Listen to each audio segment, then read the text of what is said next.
Thank you, Mr. Chairman. Of all the elements of the Bretton Woods system, perhaps the most enduring has been the World Bank and its associated institutions. Although highly regarded in some circles, the bank has been a significant failure in helping the residents of poor and developing nations. Like many bureaucracies, the World Bank has constantly attempted to reinvent itself and redefine its mission.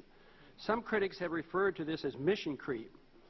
It is the reaction of self-interested bureaucrats who are intent on saving their jobs at all costs.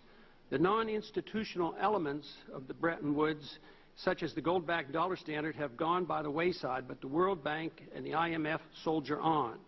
What is most annoying about the World Bank are the criticisms alleging that the bank and its actions demonstrate the negative side of free market capitalism. Nothing could be further from the truth.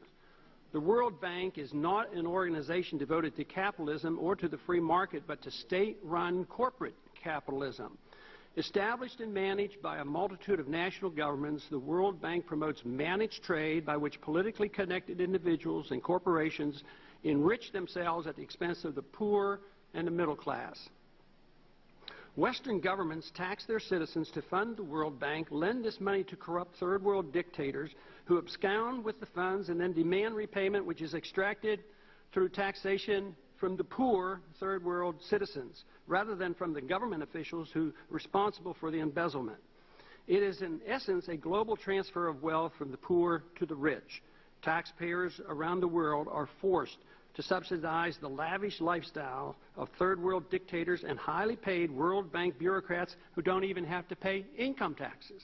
The World Bank has outlived its intended purpose. Capital markets are flush with money and well developed enough to lend money not just to national governments but to local and regional development projects at competitive market rates.